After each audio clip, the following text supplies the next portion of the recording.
The Final Fantasy VII Remake has finally descended from up upon heaven and radiated its divine blessing upon us all.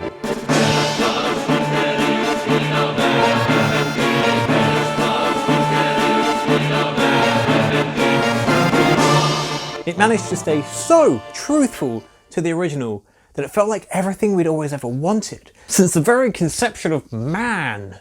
That is until the ending, where things kind of got really weird. Listen.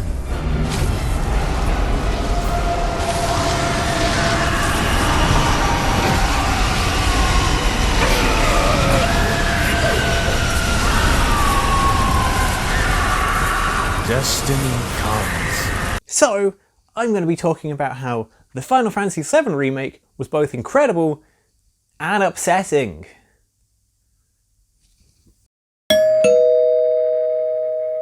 Right, first things first, we need to establish some things.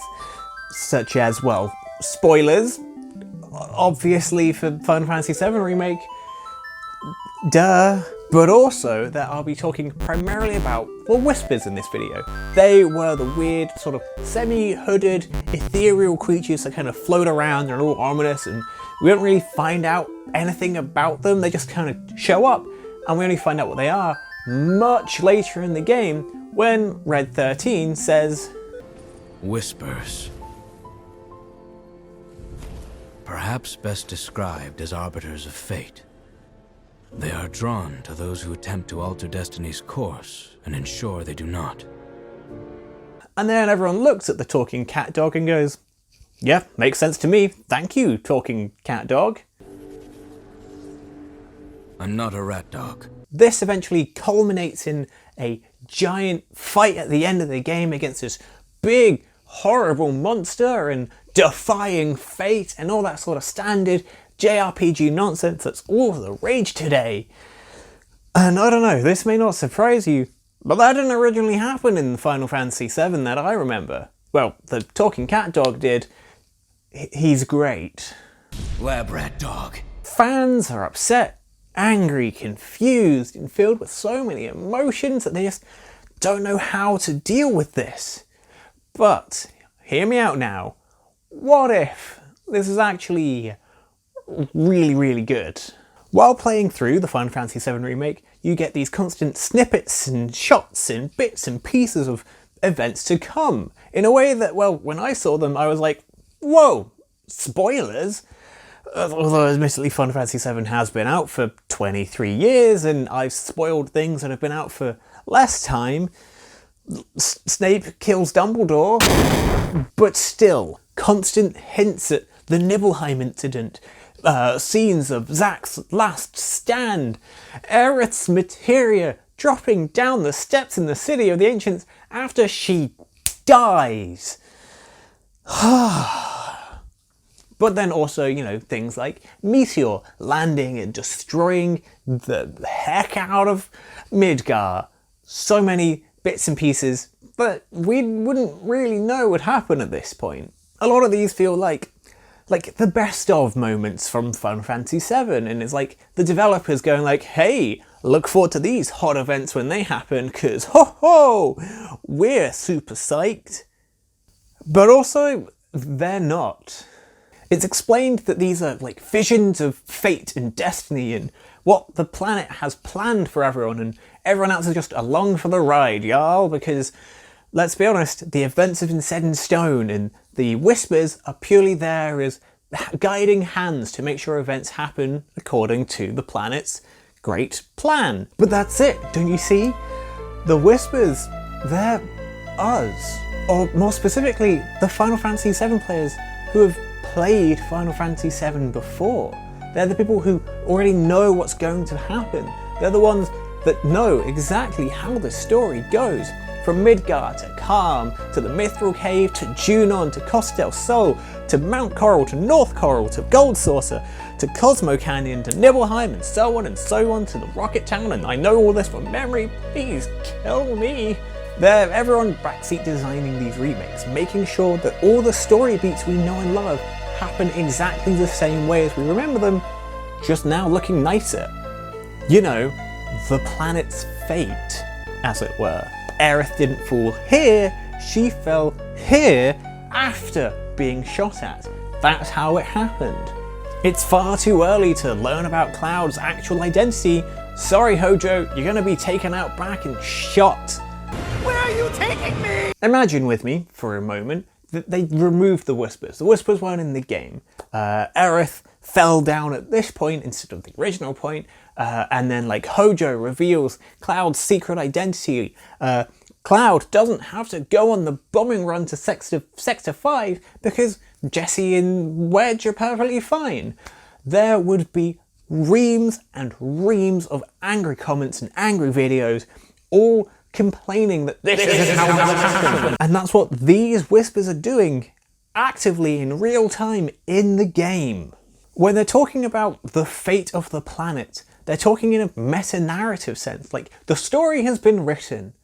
Because it was written 23 years ago, it has been cemented in video game history, and it's a story that so many already know. Barrett gets stabbed to death, and immediately you lot are like, no, that didn't actually happen, thank you. See, he's right as rain, all good as new, everything is fine. And I'll be honest, I was the same. When he gets stabbed, I was like, whoa, that didn't happen. There's basically as much emotion as I can muster. When the gang stand on the edge of the precipice, the literal end of the road, they talk about defying fate. It's the characters fighting against the fate. That is the story that has already been written for them.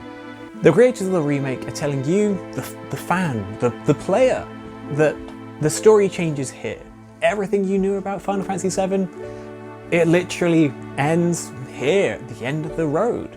That they're going to be taking their own direction with the story, and, well, you know, get ready, because it's going to be an experience that you're not going to know. There's an English translation of the Final Fantasy VII Remake Ultimania Mania that's going around that has like a little chart that explains what the actions of the Whispers meant at various moments and times and whatnot. But for the most part, it's mainly described away as making sure fate runs its course, which is obvious because that's their entire point in the game. They are drawn to those who attempt to alter destiny's course and ensure they do not. However, it doesn't really take into account that, well, they are you, the player, the fan. They're the streams of fans who, over the countless years of development, were constantly, you know, typing away online. I wonder how this scene will be. I wonder how they'll do this scene.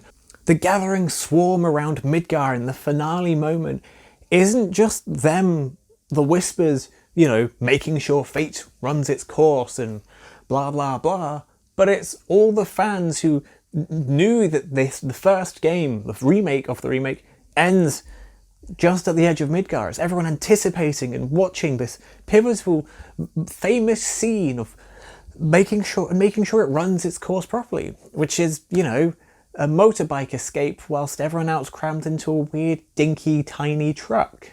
Wedge shouldn't be alive right now, and he's easily helped the gang more than enough. So sadly, he's got to die, and they're gonna make sure that he's dead. Just tell me that I made a difference.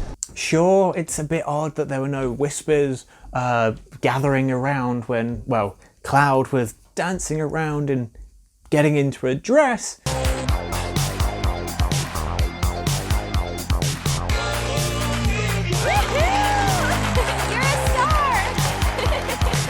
But maybe from that we're just to take that no matter how fate in history changes, no matter what happens, Cloud will always look this fabulous. It's not quite the creation turning against the creator, but more the creation turning against the consumer. The creation is actively fighting against everyone's expectations of what the story is going to be, and turning you and me and so many others into the villains of this story. Always wanting things to be the same and for us to remember how they were and just continue reliving the same experience. Cloud and his gang actively murder us to death in order for the developers to be able to just do their own thing, telling us to take a step back. It's gonna be different. Honestly, it's incredible. This is something that could only be done in, well, a high-scale remake such as this. Something that is so established as Final Fantasy VII's story, and then changing it into its own new story, defying fate and changing fate itself by rewriting the game's story. For something like this to be even attempted in video games is artistically just incredible, and to be honest, I think I love it as a concept. And yet, as much as I love this ending, this piece of art, it's not really the game that I wanted. I, like many others, wanted to see this high-definition remake of Final Fantasy VII. All the familiar story beats that I know and love, but looking incredible. For all the times where people excitedly, because of how much they love the game, being like, oh, I can't wait to see this scene. I wonder how they'll do this scene. Oh, this scene will be amazing when it looks really good. The developers have turned and said, well, maybe we won't do that. When we have this happening with things like Resident Evil, for example, we have Resident Evil 2 and Resident Evil 3, these classic games from the PlayStation 1 era, getting this completely new lick of paint, these HD remakes, and they turn into new classics that are incredible. You can't help but also want that for Final Fantasy VII, a classic video game that so many love. What Final Fantasy VII did back in the day with its story was, well, sort of incredible.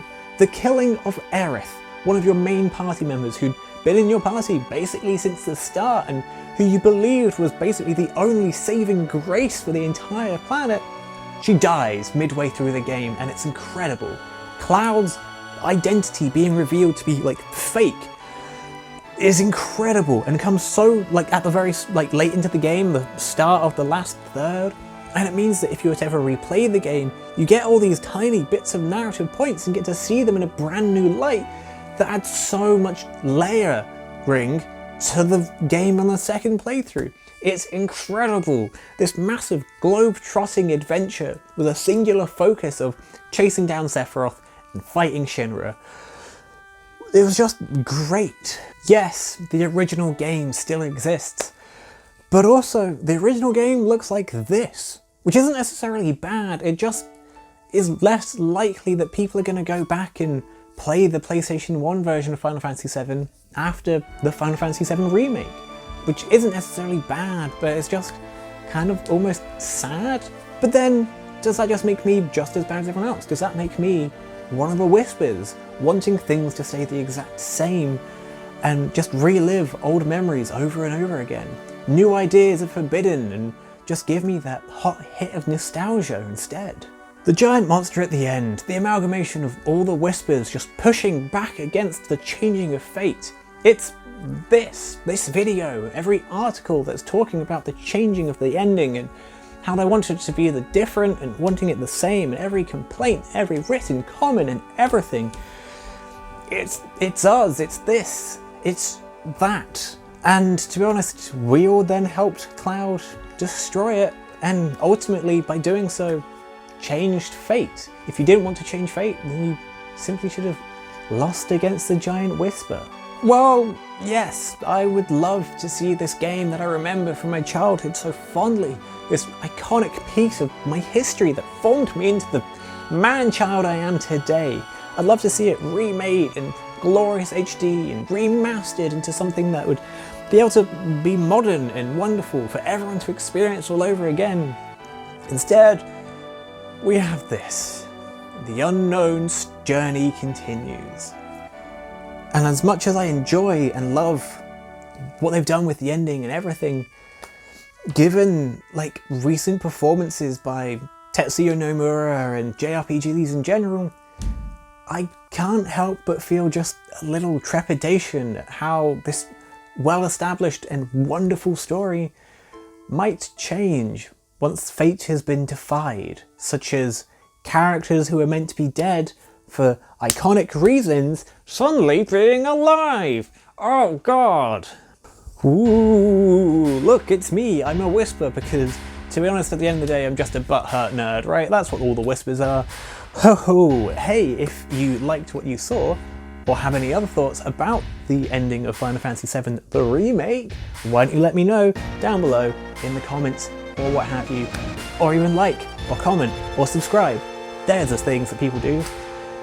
Well, I always out of breath when I do these bits. Anyway, if you look here, there's a video about Final Fantasy VII, by which I mean it's a review. That's always fun, my thoughts on the game as a whole. And then down here is a video about Final Fantasy bosses and bosses, villains, and which ones are good. Not morally, just narratively. Also, you can click on my face orb to subscribe, etc, etc. Thank you, and goodbye.